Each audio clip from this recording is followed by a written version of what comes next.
Welcome back, guys. It's the Tightwad, and I have another cooler review for you. You may have seen my previous video with the Rugged Road Onitis 45, comparing it side by side with a Yeti of comparable size. And in my opinion, the Rugged Road beat it out, but my friends and a lot of other people said the cooler is just not good looking. It's a great design, it's a great concept, but they didn't like the strap system. It didn't have a drain plug and a few other things. If you want to see that video with that side-by-side comparison, click up here in the top left, and I will be referencing that video throughout.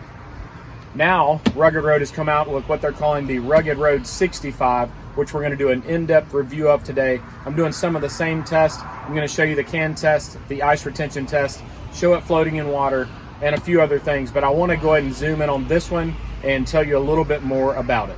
It is time for the can capacity test. I'm going to use a clip from my previous video showing how many the Yeti holds, because I didn't want to keep the guy's Yeti cooler too long. I filled the Yeti up with cans and I was able to fit 51. There's a little bit more space in here, so possibly I could figure out a way to get 52, but I don't want to cram it in there and bust the can. So 51 cans filled up the Yeti.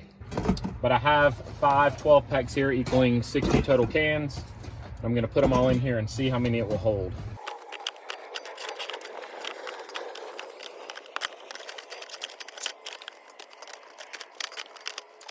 All right, so for the bottom layer, we have 1, 2, 3, 4.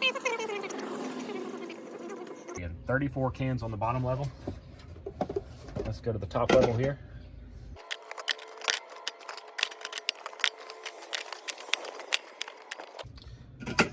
So that is 60 cans in there. I'm gonna go grab some more. All right, so we got 60, 61, 62, 63, 64, 65, 66, 67, 68 cans, and the top easily closes. I do think if I was really squeezing them in there, I could fit one more on each level, giving me a total of 70 cans. It looks like one more will actually fit right here without too much trouble. I just don't want to risk busting them. So we'll say 68 cans comfortably. This example is going to show you a more practical use of the full capacity.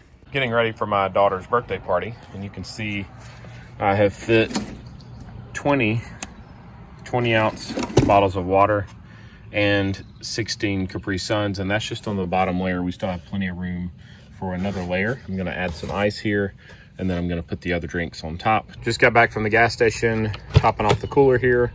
We have 28 bottles of water and 30 Capri Suns and 15 pounds of ice in here, and it all fits. So exactly what my wife wanted for the party. Good to go. I'm starting the ice test now. I left both coolers open inside my house all night. I did not pre-cool them, but they were the same internal temperature.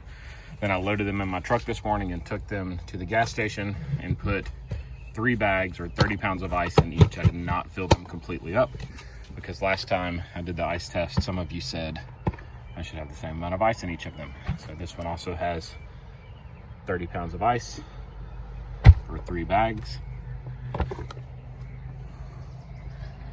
And I'm gonna leave them on the back porch. Here's the Tuesday ice update. High today is 90 degrees. Yesterday was about the same. And you see we still have a pretty good bit of ice in here. Some has melted. Get this closed back down. Come over to the Yeti. Same here, a little bit of melt, but still pretty full of ice. See you tomorrow. We're here for Wednesday, day 3. The ice has started to melt. We've got water almost up to the ice line. These coolers are sitting in the direct sunlight, as you can see. Truly trying to test them out, and the same here. So we're tracking about the same in both coolers. Wednesday, day 3. All right, day 4, it's Thursday. We still have some ice, not a ton, but there's still a large chunk in the center.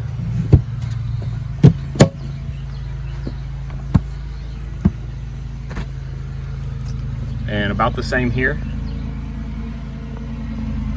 All right, it is Friday, day 5. This is a little bit later in the day. I've been checking them in the morning, but didn't have time today. So let's check the Rugged Road, and no ice is left. I don't see any at all left in there. And let's check the Yeti. And there is a little bit of ice left in here just a single sheet. So the Yeti actually did hold ice longer than the Rugged Road in this case. I wanted to discuss ice test for just a second with you. And the Rugged Road does hold a lot more ice, or have a lot more capacity than the Yeti does. So if I filled both completely up with ice, I have no doubts that the Rugged Road would have had ice longer than the Yeti did. And that's a benefit of that slim wall design.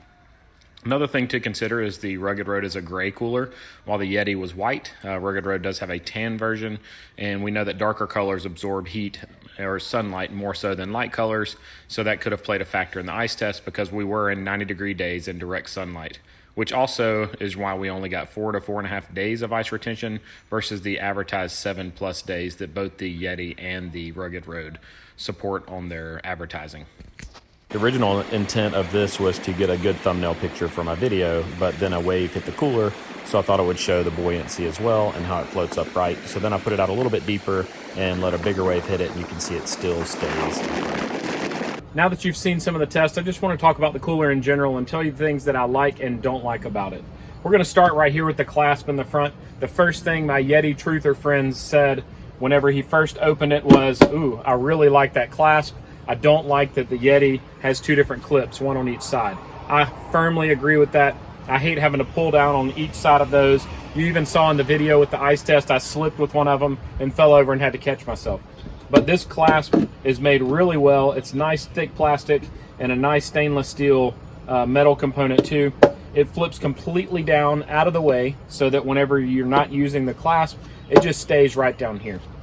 Another point to discuss is ease of use. My daughters are 8 and 5, and they're able to use this cooler. When we went on our camping trip, I could ask them to go and grab something like our bacon and they could absolutely work this clasp. They could open it and close it with no problem. I asked one of my daughters to pick the cooler up, and she was able to pick it up. My daughters together can carry it fully loaded, which is a huge benefit. I did put this on a scale to see the weight. I know it's advertised as a little bit less than 10 pounds or sub 10 pounds, but it weighed 10.4 pounds to me. Maybe they weighed it without some of the hardware on it, but it's still less than half the weight of the Yeti. My Yeti truther buddy, when he went to pick it up, he prepared like you would with a Yeti, like reaching down and really grabbing hold of it tight before he picked it up. And when he picked it up, it was more something like this. Whoa, this is light. And he said, this is even lighter than my small Yeti that I carry around. So Yeti truther liked the cooler. He said if he didn't already have all the Yetis, he would definitely look into buying one of these possibly as well. The other thing that I really like about this one versus the old one is that it has hinges. So the previous version, the top came completely off, and people said, what if my kid gets a drink at the beach and doesn't put the lid back on correctly or has trouble with it? So they fixed that in this one.